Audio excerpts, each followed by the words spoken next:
Okay, everybody hear me? Thumbs up, Jasmina, we're good to go. Welcome everyone. Thanks for joining us at 7 p.m. tonight. So I just want to quickly welcome everyone to tonight's session, highlighting two amazing partners, Motionball and the Law Enforcement Torch Run for Special Olympics.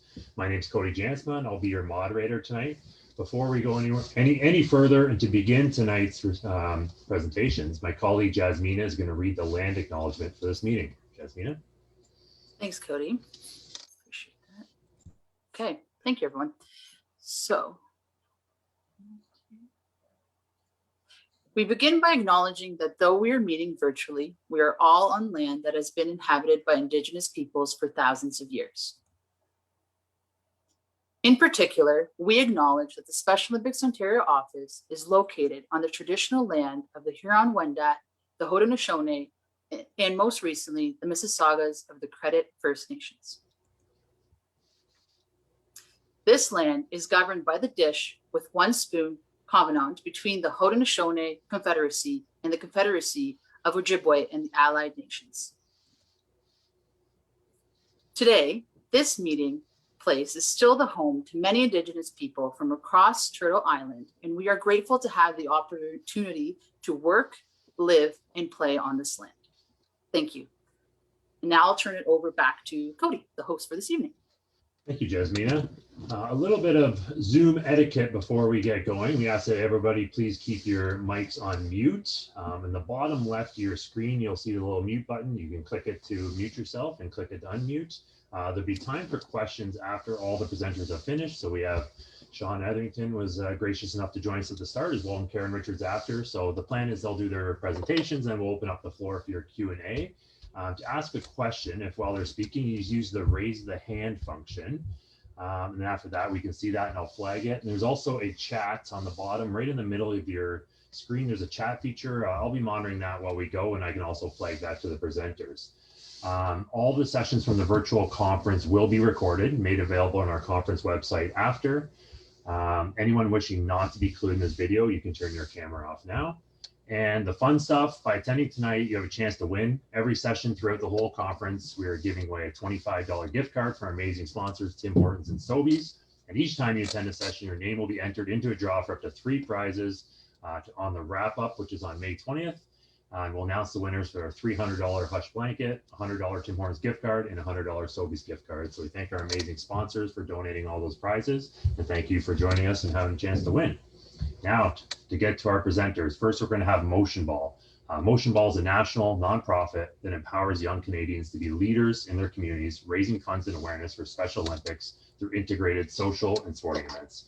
Motionball believes that the next generation of Canadians, today students and young professionals, are the future of Special Olympics movement and with the power to make a meaningful difference for generations to come. Motionball now proudly hosts 50+ annual events in 17 Canadian cities and 34 university campuses. Through these events, and as a result of many individuals, partners, and organizations, they have raised an amazing $14+ million net for Special Olympics since its inception in 2002. Sean, I hope I'm not giving away too much of your presentation here, but thanks for joining us. Sean is the co-founder of Motionball and the president of Asante Wealth Management. Welcome, Sean. The floor is yours. Thanks, Cody. And we could probably just wrap it there. No, it was a great intro and a great taste of Motionball. Appreciate the opportunity to spend some time with you tonight. I promise I won't be too long. And I just want to tip my hat to all of you. As volunteers, you are the lifeblood of Special Olympics. It's no different with Motionball as an event-driven volunteer organization. And we're just thankful that you have chosen this cause and delighted to spend some time with you tonight. I'm going to sort of try and address and answer 3 kind of simple questions that I've asked myself to present tonight. Really, who is Motionball? And Cody did a great job of touching on it. What we do at Motionball, and perhaps what's a bit different than some other organizations, and how do people get involved? And I thought I saw some of the volunteer names pop up at the beginning of this presentation. Some of you, I think, are already very active with Motionball, but for those that are not, hopefully I can shed some light on what we do. You know, at the end of the day, as I mentioned before, we're a volunteer organization. We rely on event directors to put on events across this country, but it was really something that was spawned out of a passion for Special Olympics. My brothers and I, Mark and Paul, had been volunteering through our parents' initiatives and involvement with Special Olympics since we were teenagers, and we fell in love with the cause. So there was no hesitation or question about who we wanted to support. The athletes already had our hearts. It was a question of trying to figure out how do we put our own fingerprint on giving back. And our decision was really around generating support for that next generation of volunteers and supporters for this fabulous cause. So it was kind of a demographic shift for us. And as a not-for-profit, we raise money and awareness for Special Olympics through integrated social and sporting events. And the original idea was just to throw some events in Toronto. Bit of a side story, but the first event we actually ever hosted was a Tragically Hip concert. They had to do an act for really to get ready for the Salt Lake Olympics. And we, through a mutual friend, were able to get Motionball as the charity of choice. I think they were charging $5 at the door. So after that, we kind of realized that maybe, heck, anything's possible. We had a gala, but then really we fell upon what became and has become the spirit of our movement, which is our Marathon of Sport event. But I'll come back to that a bit later. The funding model for Special Olympics is straightforward, and the funding model for Motionball is pretty straightforward as well. We kind of came to a plan whereby 75% of all the monies that we raised for Special Olympics will go to the provincial chapter in which the event takes place. So we do an event here in Toronto. 75% of the funds goes to Special Olympics Ontario to disperse. 25% of the funds goes to the Special Olympics Canada Foundation, and that's the registered not-for-profit that we're tied to that creates an endowment fund to fund the future growth and sustainability of Special Olympics. And they're mandated as per federal mandates to pay out a certain percentage of that to Special Olympics initiatives every year. And then the remaining 5% goes to our No Good Way campaign, which really is an initiative that we started because our athletes said, look, people out there today still use the R word. It's hurtful. They don't understand it in many cases why they're using us. Can you help us spread this message? And our goal with the No Good Way campaign is really to eliminate the harmful use of the R word. I think a lot of people, once they get the exposure to the athlete side of the story and perhaps their experiences growing up, they tend not to use that word again. And we always say, look, you use the words that you want, but people will look at you differently if you use it in bad taste. So that's, an important but small element of our broader initiative, and that's really being pushed through its sort of digital awareness. So that's kind of the nuts and bolts of how we fund ourselves, how we started. In terms of what we do, it's about, from our perspective, putting the fund back to giving, I should say. And Special Olympics has always done that. But one of the things we realized when we came upon this flagship event, this Marathon of Sport concept, was the best way to illustrate the power of this movement, to showcase the benefit of donors and sponsors and participants getting more involved with Special Olympics, was to put them in direct contact with more Special Olympians. So the concept of unified sport, this Marathon of Sport concept, really began back in 2003. And again, it was just a Toronto event back then. I think we had probably 13 teams at Crescent School for our inaugural event, and it poured, as it tends to on first initiatives. But because we had athletes, because we paired every participant in this literal marathon of sport, you're playing 7 sports over the course of a day, and your teammate is the Special Olympian. Non-disabled athletes, Special Olympians competing as able-bodied peers. And I think it really spawned interest in our movement. We had young professionals coming together, raising money via pledging for a cause that they understood at the end of the day. And at the beginning of the day, the magic of the day really is around introducing our athletes. The athletes, of course, are the celebrities. We line up all our teammates. And in Toronto now, we've grown into a bigger event. We'd have 90 teams. We'd have thousands of people at the hangar. And the athletes pour in. And there's a massive lineup of people, congratulating them, playing sort of exciting music, and just making sure our athletes know that we're better for their presence, and our event wouldn't run without them. And I'm biased naturally, but I think I can say for a lot of athletes out there that they really enjoy Motionball events because we have so much fun together. So that was kind of the idea behind Marathon of Sport. And then we said, well, it's working here in Toronto. Could it work in other cities and other provinces across the country? And as a volunteer organization, we rely on event directors to put up their hands in, currently 17 cities and growing across the country, to say, look, I'm going to organize one of these events. They range in size and scale, but they all have one thing in common. The athletes are integrated. We raise money via pledging. We raise money via sponsorship. And it's as much about raising awareness as it is about funds. And I think the Motionball spirit and family continues to grow, and that won't stop here. The second big event that we host is called our MBall or Motionball University program. We call it MBall U. And as Cody referenced, we're at 34 campuses today. But again, like all things Motionball, it started with one campus. My brothers and I went to Queen's University. We had a strong following there, people that were interested in giving back. We were able to start a chapter with somebody who'd actually run a Motionball event at their high school. And out of Queen's and the program support, which was kinesiology at the time, we had other students inquire about, organizing this event across the country. And we've really put more effort behind building that presence. So in the course of, I want to say 5 to 6 years, we've gone from less than 10 schools to 34 schools. And in a year when, i.e. the pandemic, it's been harder to do events, these students are so entrepreneurial. They've taken the spirit of Motionball and continued to engage the athletes, continued to raise the voice of Special Olympics and Motionball across the campuses. And 34 is just our current spot. It will continue to grow. And I'll circle back a little bit on how we pivoted through the COVID period. And then the last major event that we run are galas.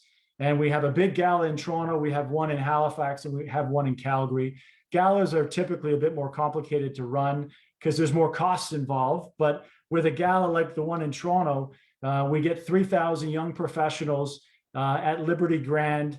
We actually hosted our most recent one in February of 2020, so just before COVID. I think now would be considered a super spreader event. But it became a great opportunity for us to encourage corporate professionals to learn a little bit about Motionball, and then set up their involvement and participation in Marathon of Sport events. I think as we look at the 3 different galas, they're very different. They cater to their local audiences, but it allows our event directors, in some cases different from those that run our Marathon of Sport events, to do something that they're passionate about, because it takes a fair amount of time and the passion needs to be there.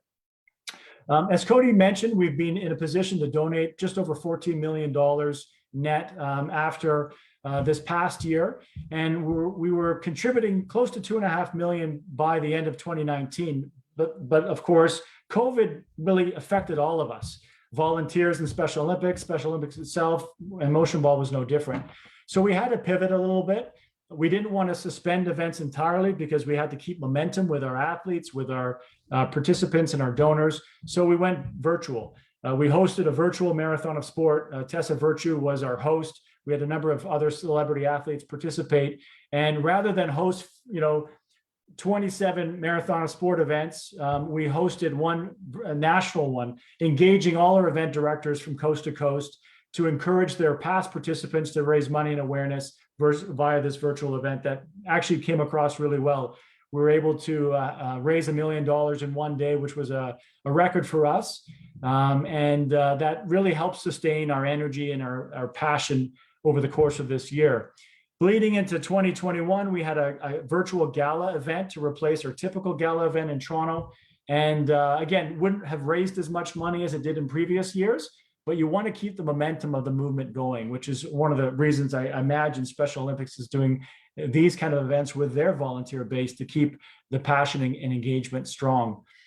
This year, of course, the ability to do Marathon of Sports across the country will be directed by where we are with the global pandemic. And of course, where Special Olympics is in terms of being comfortable releasing athletes to events. So in provinces like Toronto and Ontario, it seems unlikely we'll have much athlete involvement at events directly, but we are hosting this year what we call Challenge 21, which is a sort of amazing race type experience for our participants. and we'll definitely pull in athletes to put on teams and be a part of that experience for us. And of course, there are a few provinces, I believe, nationally where there are limited games going on. So each province will have to dictate that. But we try and give as much direction to our event directors as possible as volunteers, but allow them to be entrepreneurs in how they raise money and awareness through Motion Ball. And we'll see a few iterations of that Challenge 21 this year. I think what I'm most proud of, though, from our perspective at Motion Ball through the pandemic, was how we perhaps upped our engagement with athletes. Now, for sure, we weren't on the field participating in events, and I think we all missed that. But I know in Toronto, and I know in other cities in Ontario and other provinces across this country, our event directors have really taken on the task of trying to engage and keep connected with more of our athletes. And I know it's never enough, but one of the things I look forward to every week, as much as my calendar allows, because we do have a day job like all of you as well, is our Friday calls with our athletes, and they happen regardless of whether or not I can attend. And we get together with 30 or 40 athletes every Friday, and we pick a topic. What's your favorite movie? What's your favorite pizza topping? It doesn't matter. We just want to get everybody together. We want to hear from the athletes, and we want to hear about the good things and the tough things, because I think as people, we're all struggling with COVID in different ways. And the more we can come together virtually or on the field, I think it really speaks to the passion of the human spirit, and certainly the passion of Motion Ball and Special Olympics. So I tip my hat to all the event directors across the country for Motion Ball who have not forgotten this. And if I go back to MBALU this year, rather than doing the Marathon of Sport events, it was this Move for Motion Ball initiative, which was phenomenal. And we continue to be inspired by these students who, when we first launched the program, we felt would be raising awareness for Special Olympics and Motion Ball. They've said that's a big part of our mandate, but we can do one better. We can raise money at the same time. And here's a couple of ideas for you to run up the chain and run at your own event. So, one of the things I think we realized early on with Motion Ball is that if you empower people, event directors, student ambassadors, whomever, it will typically lead to good things with a bit of direction. So my final comment is around how people get involved. I suspect, as I said earlier, there are many of you that are already involved, and I thank you for that. But we are, as I said, event-based. Every event has a volunteer committee. There's always demand for volunteers. In Toronto at our gala, we have 60 plus. At our Marathon of Sport, it's 60 plus. And if you're looking for how to find your way, depending on where you're located, motionball.com and our website through the national office is always a great starting point. For those that are younger or no younger people who are interested in getting involved, we started a young professional network. It's sort of spawned out of Toronto, but it's growing. And it's really an opportunity to network and socialize with people that are Motion Ball type people. We talk about a 360-degree full circle type of person who works hard, plays hard, understands the importance of giving back. And I find a lot of these people want to spend time and get motivated by each other. So that's another way. And I think the easiest way is to sign up to be an ambassador for the No Good Way campaign. If you go to motionball.com, you'll see a No Good Way page, and it's really just pledging to eliminate the R word from your vocabulary. And if you're comfortable, just educating others about how people kind of view those that use it incorrectly, or just use it, period, I should say. We don't need to be the word police, but we can educate people about making better decisions. And we'll continue to direct funds there to raise that digital awareness. So I'll end the dissertation there, Cody, but I'll turn things back to you. Awesome. Thank you so much, Sean. That was a fantastic overview of Motion Ball. I don't see any comments or questions in the chat, but may I also ask anybody to have any questions or comments. I know many of you probably do, so feel free to ask away while you have Sean's attention here.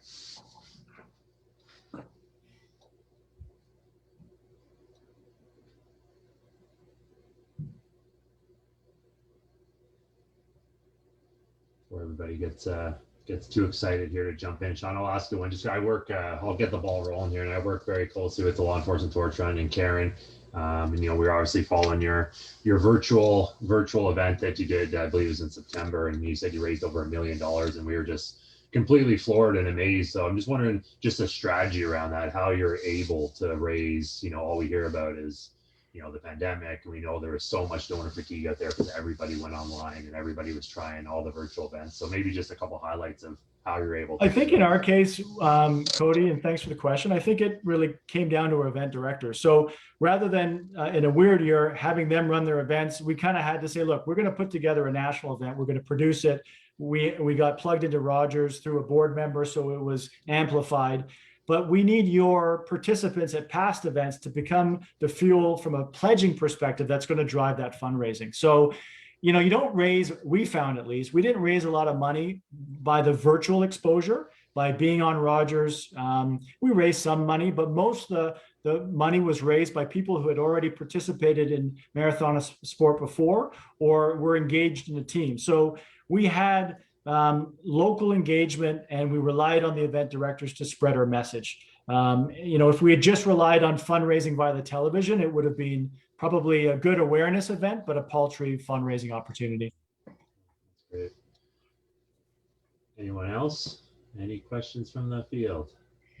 A lot of info at 7 o'clock at night, so I get it. Yeah, absolutely. We promised everyone to get out here by 8 o'clock, so you're right on schedule, Sean. Thank you very much. I think that was incredibly informative, and it was fantastic. So if anybody has questions for Sean after as well on the slide, you see my contact information. I can relay that over, and we can keep the conversation going. So thank you very much. Absolutely. Well, thank you very much, and kudos to the Law Enforcement Torch Run. You guys are ambassadors for all things Special Olympics, and we're proud to be partners alongside you. Thank you, Sean. Good luck, Karen.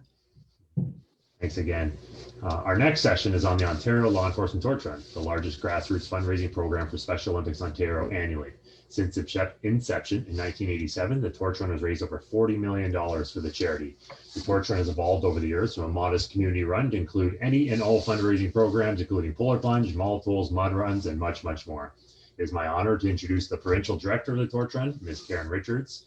In June of 2020, right at the start of the pandemic of all times, Karen began her 3-year term. We often joke about that, but I think she's, it's becoming a sad joke. So, but at that time, she became the 7th director in Ontario Torch Run history and the first civilian to ever hold the position. Karen has a long history of Special Olympics, starting in 2000 as a staff member, as the manager of volunteer services. And then in 2004, she left us to become to work with York Regional Police in the event planning department. It's held virtually every position with the Torch Run since then, including area coordinator, zone coordinator, operations committee member, and now our provincial director. So Karen, again, I might have stole half your presentation there, but it's all Yeah, you yours. did. So thanks. I'm going to work on shorting my bios. It's all yours. Thanks, Cody. And I want to start off by saying, great shirt, Bill Mills. Thank you for representing as part of my presentation. And in my bio that Cody read out, he doesn't include the fact that the day I resigned in Glenn McDonnell's office in 2004, I bawled my head off because Special Olympics Ontario was such a fantastic place to work. I loved every second of it. And when I sign on for tonight, I know Laura Woodall's on here as well. So it was so nice to recognize names of people that are still involved with Special Olympics that have been involved for a long time. And I've long said that the strength of Special Olympics comes from volunteers that, you know, put their hand up and say, I want to help, and just have never left. And we wouldn't be the organization we are without incredible volunteers. So part of what I also got to do before I joined the Torch Run is I've been to provincial and national games as I was the chef de mission at a national games, which I absolutely loved. And the relationship between the Torch Run and Special Olympics, it's huge. And the reason that every member of the Torch Run is involved is because they love Special Olympics athletes. So I did put together a slideshow. I didn't now, Cody, because it's nice to see people's faces. But maybe we'll throw the slideshow up and I'll go through it really quick. But I think the importance of this is I want people to also ask questions. So if there's any reason, please interrupt me because I'm happy to answer any questions you have. You can see the history of the Law Enforcement Torch Run, as Cody was saying. It's the Ontario Association of Chiefs of Police charity of choice. And I think that's always important to say, because the chiefs of police have put their hands up and say that this is their charity. This is something they're going to support every single year. It's never a hard ask. They want to get police involved.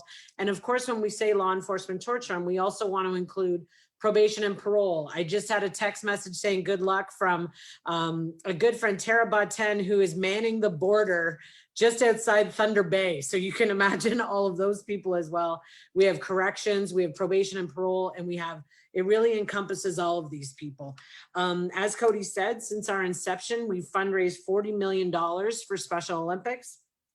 And I think a lot of our history, it's important to remember, and Bill, jump in anytime, because I wasn't there in 1991, but 1991, Cornwall Police put their hand up and said, we want to host provincial games. And what an incredible thing that was, because I can tell you, the highlight of my career has been serving as games manager in 2013 when we hosted the summer games here in the region. I think it's the best job I'll ever have, or will ever have, actually. So Bill, I don't know if you want to jump in there about Cornwall. Were you there?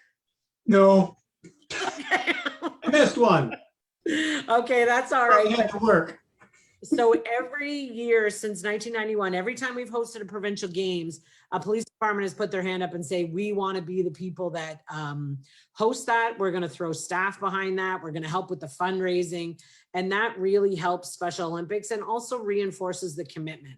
I can tell you, when York hosted the Special Olympics Games in 2013, we had 600 members of our police service that put their hand up and volunteered at that event. So it truly leaves a legacy with the police service. So next slide, Cody. Are you doing slides? Okay. No, Anna's doing it, but she's on the ball Anna's here. doing Yeah, it, but I'm just absolutely. looking at you, putting you on the spot. As you can see there, the Torch Run is the largest donor to Special Olympics Ontario. In 2019, because none of us want to count 2020 in anything that we do. So 2019, the Torch Run fundraised $3.3 million. That was something we're enormously proud of. But in addition to the funds raised, it's all about raising awareness as well. So we know that our Special Olympics athletes love to interact with the police. We love that they have that partnership.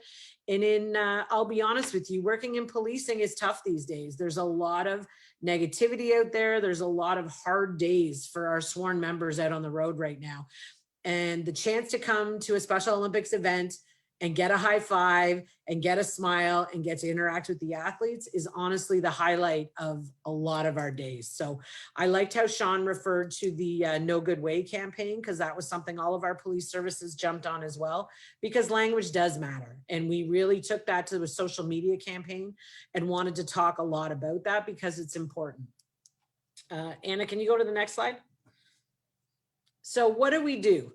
There's a great picture there. That's from our last polar plunge we were able to do in York Region. But what we do is huge. Where in the past, Torch Run did one run.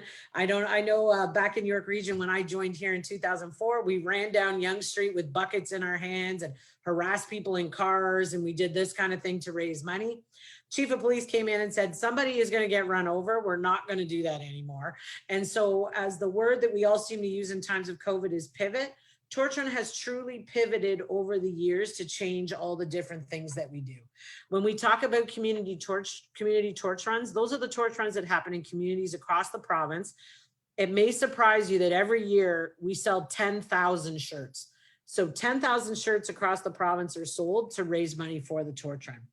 We do our polar plunge. I have to talk about polar plunge because in 2020, Cody and Brock, who's not on here, but Brock is our Torch Run manager, we sat around and we set a goal of $100,000 we were going to raise. We're in the middle of a pandemic. No one's going to want to do it. How are we going to do it? People are sick of virtual. Well, I can tell you, police officers, community members, everybody across the province put up their hand and said, I'm going to do it.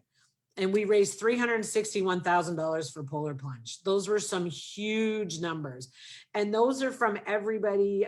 We'll say nice things about Chief Jim Raymer and Toronto Police, got a ton of corporate donors. It could be down to the local Special Olympian that, raised $50 and went and jumped in the bathtub or jumped in a snowbank or did all sorts of creative things. But we were really, really proud of what that event did in 2020. We do the global virtual torch run. So we launched that last year. We were successful in raising 35 grand on that. That is going to launch next week. You're going to see that. We've got some, I'm going to call them Green Bay Packer Green torch run shirts coming out. So you're going to see those coming soon. We're going to sell those. And the date for your global virtual torch run is going to be June 5th. So you're going to be hearing from your community reps about the torch run. So just keep your eye on that. It'll be June 5th. We also did things like Catch the Ace. That was something that started out of Kingston Police. They want to do a Catch the Ace raffle that is pretty big. Sick Kids Hospital does a really big one. But the very first Catch the Ace raffle that we hosted, we raised $96,000 through that event, which was huge. The ace was just never found. It lasted forever, which made it a really, really big fundraiser. We do, the Toronto Police hosts a Harley Davidson raffle for a motorcycle, and tickets are available for that right now. You know, if anyone's looking for a Harley Davidson motorcycle to spend the summer on, that raffle last year raised $97,000. And then the big thing, like I talked about, was provincial games. Those are things that are happening in your community. It'll be a little bit before we can get back to those, but we do have a strong legacy of 1991 all the way through to 2019. Those were hosted by police services. You've got a truck convoy that raised $19,000.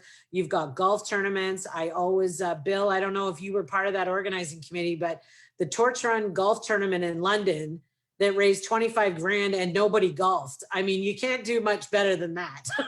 No, I wasn't involved, but they did a wonderful job. Like, go figure. Yeah. Figure. So, and that's the crazy thing we say too, 25 grand and nobody golfs, and a truck convoy raised 19 grand and no one got in a truck. So I think that speaks about the power of not only Special Olympics, but the Torch Run, and how important those two organizations are working together. I do want to brag because I saw some people on here that were from smaller communities that the Guardians Half Marathon was something that the OPP championed, and they went crazy on it last year. And the reason I mention it is because it raised $42,000, but 76 different detachments across the province got involved in that event. So that was a great way for everyone across the province to really get involved in that. So the reason I share all of those different things is because the Torch Run is not just a run. There's tons of things going on. There's golf tournaments. There's lots of things that are happening. And I guess I'll flip to my last slide, because that is the most important, I think, for this is, you know, how does this impact you? What about me? And that's the reason I call that, is because I can tell you every single member of the Torch Run, the reason that they do it is because they love the athletes. So I can say that's a picture of me on that slide. I love that picture because it's at the Polar Plunge, and I had athletes that ran up to me to say, this is my favorite event of the year and I can't wait to be here. So anyone who is a community volunteer, like all of you guys on this call, the Torch Run needs you. I don't need you to raise a ton of money for us. We can do that on our side. What we need you to do is bring athletes out, because the athletes are what it makes it all important for us. So, you know, bring your athletes out, spread the word. I guess it'll be a fist pump now instead of a high five. I thought that after we called Motionball a super spreader event. It won't be a high five, but I can tell you as someone who has organized events here in York for the last, 16 years, we need athletes to come out, because there's nothing harder than starting to plan, let's have a polar plunge and looking up and not having a lot of athletes there. So the best one is when I look out on the crowd and I see 20 athletes all putting up their hand because they want to do the athlete oath to start the event. That's what I want to see. I want to see, we have a picture that we took at our polar plunge 2 years ago, and we had a young lady from Aurora who was going to participate, and she had a beautiful costume on and she got all ready to jump into the bin, and she got scared. And one of the police officers jumped into the bin and held his arms out like this to her, so she would jump in, and he sat in that bin for a good 3 minutes before she could get the courage to jump in. And it was such a picture that really spoke to me about the importance of police partnering with Special Olympians. So I know Cody put it in the chat about the amount of money that stays back in the community. And I think that's important, because when I worked at Special Olympics, I'll go way back in time to 2000. That was always the question: where does the money go? We've worked very, very hard at that for the local virtual torch runs we're doing for the polar plunge. 75% of those funds that are raised are going to stay back in your home community. And so that you can do the programs in your community and you can run those for your local athletes. Sometimes we hear, Cody and myself here, that people don't know how to connect into their law enforcement torch run. I put my contact information at the very first slide here, but you can email Cody or you can email me and I'm happy to get you connected, because the biggest thing is sometimes people just don't know where to look. So we do have some turnover in some police services where people change positions and they're not running the torch run as much as they used to be, but we can easily connect you to the person in your community that is running that. As we said, we're going to be virtual for the torch run this year, but I say it with confidence that we will be back to in-person polar plunges next winter, because I think we're all really missing the opportunity to interact with the athletes. I think that's what we miss the most. And I know I have a young man named Shane Robinson that works at our headquarters location, and he's a big softball guy. And every time I see him, he asks me when the torch run's going to happen. So it's hard to tell him it's going to be virtual again, but we're confident that if we run it virtual this year, we'll be able to get back in person next year. So maybe I'll stop there and see if there's any questions. I know I'm talking about it, and I'm really way ahead of schedule, so I don't know why I'm talking so fast. But I know it's late, so I want to keep the energy level up and see if there's any questions that people have. Sure. No questions in the chat right now, but same with Sean. Anybody feel free to ask Karen a question. Hey, Laura. She's not shy, so ask away. Ask away. Hi, Karen. You were my first national games in Ottawa that I went to, and I think we rode the bus together to Timmins in '99. Yes. Awesome. Wow. I think you also put me in speed skates in Barrie at the provincial games in Barrie too. So yeah, we've definitely done some time together. Yeah. So my question to both is our community certainly is under a renovating, rejuvenating stage. And we've been a little surprised at how tough it's been to get connected with people in our community. Yep. And so I know there's probably some tricky history. So if there's, I guess I would ask that we probably could use a lead team or something, an outreach team that would boost boost conversation starter. And yeah. And Laura, I want to say Peterborough, but I could be wrong. Belleville, Quinte West. So there, I was in the right direction. Okay. And I'm going to just write this down because Cody and I can follow that up for you. And have you had a good relationship with law enforcement in the past, or? So I'm new to council, so Okay. So we are actually a completely fresh slate. So there's no relation. So it's all fresh relationships. That's great. So I've been, while we've been volunteering, I haven't been in a community capacity. So. Okay.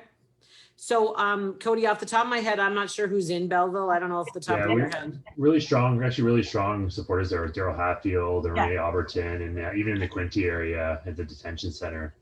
Some really strong Carol French in that area as well. So Karen, we can talk offline and make some connections there for sure. Yeah, so Daryl and I have been in touch, and I know he was busy this year, and other people have been kind of pulling some weight on his behalf. So, but that would be awesome. I appreciate it. For sure, we'll do that. Yeah, that's easy, Laura. We can do that for you.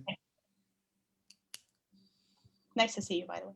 Yeah, thanks. I love seeing these faces. It's amazing because I said to Cody said, "You want to speak on the volunteer conference?" I'm like, I remember when I used to organize the volunteer conference. Yes, I'm happy to do that, right? Anyone else? Any other questions, comments? Well, there's Chris. Say hi to Dave for me, Chris. I see you on the chat there. Dave, I had the chance to go to Alberta for national games to be in charge of alpine skiing, if you can imagine.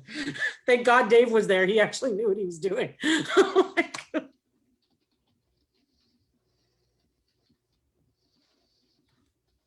Last call. I'm here, Karen. Oh, All hey, right. Dave. Yeah, our non-skiing lead, and That's right. I didn't even know how to ski, remember? we had a great time. We sure did. At least he didn't put you on skis, right? Yeah. No, Well, great that was a presentation. cold time on the side of that mountain, but I learned a ton. I learned a ton. Yeah. How hard it is to find an athlete when you lose them on the ski hill too. That also, I learned that lesson too. It's a sport like no other. You really got to Yes. keep an eye on your athletes. Let's not Absolutely. spread that around about losing athletes. Oh, yeah, they were gone for that long. We should do a session on that, Cody. The stories that you can't tell anybody else. That'd be a good session. That's a breakout room after the non-recorded. Yes, exactly. Yes.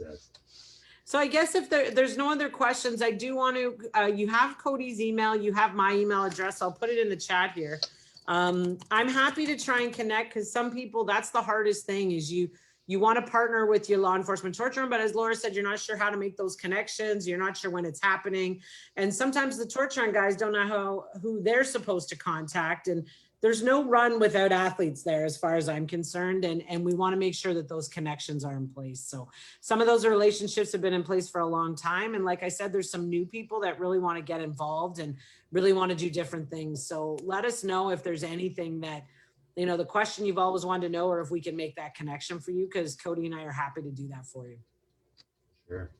And Karen, I was laughing when he said that in 2004, you're bawling your eyes out in Glenn McDonnell's office, and he's on the call now, no video, but he knew then that 17 years later, he'd be watching you on Zoom in a pandemic, he might be bawling his eyes out right now. Yeah. So, it's I can't come believe full he hasn't circle. chimed in. And on that did. note, I'll say thank you to Sean and Karen for speaking about Motionball and the torch run, and just remind everybody that, of course, this is a month-long conference. Keep registering for sessions. We got a lot of great content still coming. And May 20th, 6 p.m., the grand finale on Facebook is going to be our wrap-up. So thank you very much. Everybody enjoy your evening, and thank you so much for participating. Thanks, everybody.